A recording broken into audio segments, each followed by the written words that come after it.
This is a good framing composition, right? Like I'm just kind of in this weird position. It's probably really uncomfortable to watch this.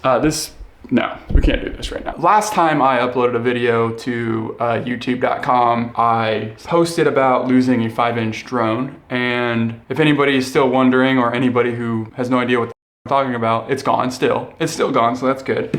I ended up building a 7-inch long-range drone to sort of replace that one. It's a Source 1, which this one was manufactured by Race Day Quads, allegedly. So some precautions that I'm taking this time to ensure that I don't lose this drone forever. I've added bright as high visibility paint. But most importantly, the only thing I really need, I think, is the beeper. Because the beeper is self-powered. As soon as the power cuts off, it's gonna beep.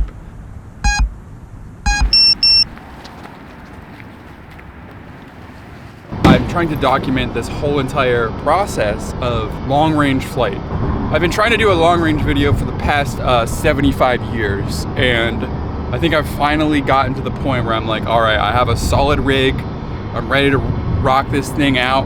I put a fucking session on it, so let's just hope that I don't lose it. I'm driving to the same spot where I lost it, and well, where I flew from, where I lost it, and someone got mad at me once because I flew here and I posted a video and they're like, you can fly anywhere but a graveyard. And I'm gonna be like, listen, who gives a shit? People are fucking dead. They're not like mad. Even if God's real, he doesn't give a fuck about bodies anyway. Hopefully this build will do better. I think I got some better antennas. I have precautions. And if it returns to home, if it doesn't return to home, or a GPS rescue, as Betaflight likes to put it, I'm just gonna accept it and let it do its thing and pray to the Dark Lord that it works. I think the nature of this spot is that it's just windy out here, just all the time. There's never not been some sort of wind gust. I wanna narrate this to some extent for Patreon. Patreon, by the way. Give me fucking money, all right? So I didn't learn my lesson, I guess. So what's gonna happen is my car is like right here, and I'm gonna tilt the camera up like a psychopath, and you're gonna have to look up at me.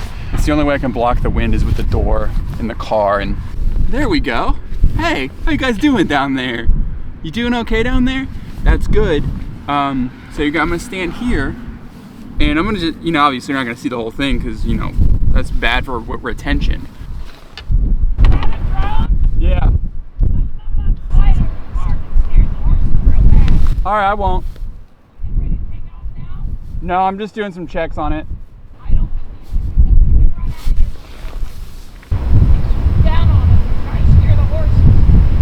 It's not what I'm doing. Unfortunately, the audio in this whole entire interaction was absolute garbage because, she was far away from where I was. Now, at this point, I can't remember exactly what she said, but she said something like, why would you be parked here if you're not going to be flying over the park? Why does it? I can fly anywhere in the air because the FAA says they regulate the air. I'm not gonna swoop down and fly on any horses.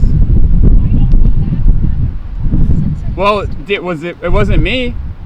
I don't know that either. Okay, well then I don't know what to tell you. So the way that this whole entire area is laid out, I was parked in a graveyard, okay? And in this graveyard, there is a metro park that spans one direction, which is actually where I was going to fly originally. And it's where I've flown before. But I wasn't aware that there were horse trails there. I just thought it was just an open trail of just general trails, like hiking or whatever. And I've never seen anybody out there, ever.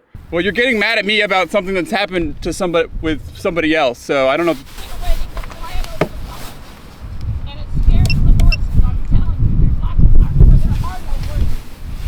What if I'm flying that way? What if I fly that way? How do you know I'm not flying that way? Also, when I fly in this area, if I fly over that park, I'm usually flying at 300, 400 feet in the air. So there's no way that any horse or person or dog or cattle or pig or goat or anybody or anything is going to hear it. If anything, it's gonna sound like a car going down the road. It's gonna be just as terrifying as a car, which there is a road right there. But now that I know there's horse trails there, I'm not gonna fly over there. And that's what I informed her, but she didn't believe me. You don't know what you're talking about. I could be flying this way, or any direction, really. You're sitting there so you can fly So at this point in this entire bullshit conflict, she says that I'm sitting there so that I can fly it over the park. Admittedly, that was my original intent, but it's irrelevant at this point because I had already informed her that I was not going to fly over the park now that I have this new information. It seems like she just wanted to be mad. No, I'm sitting here because I'm doing GPS checks. And I'm checking the altitude and I'm making sure that everything is clear.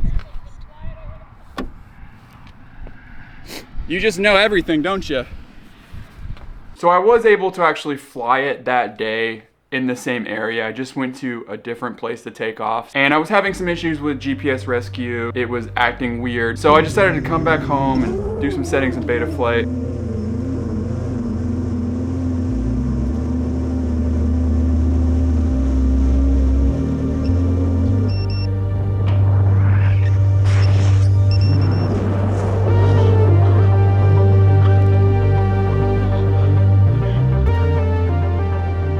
Next week, I went to the actual drone field that we have to take off and fly just to test out GPS rescue. And then you won't believe what happens next. Well, actually you will. If you've ever seen any of my videos, you'll definitely believe what happens next.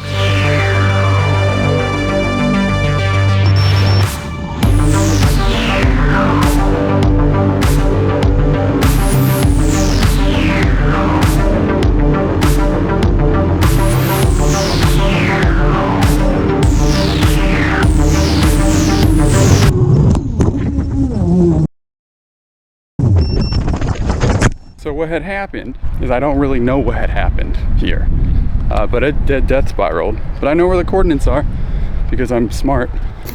Once again, I'm walking through tall ass grass to find a drone.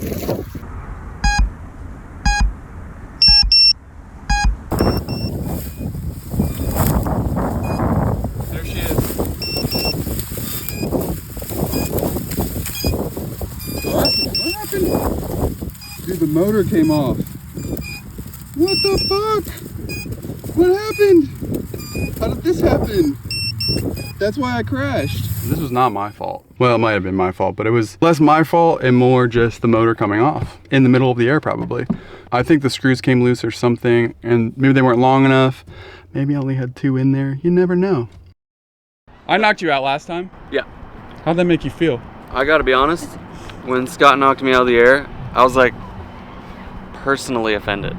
It was almost as if he stuck his finger right in my butt. Pretty much the same. On purpose, I think. Yeah. He just doesn't want to share the sky.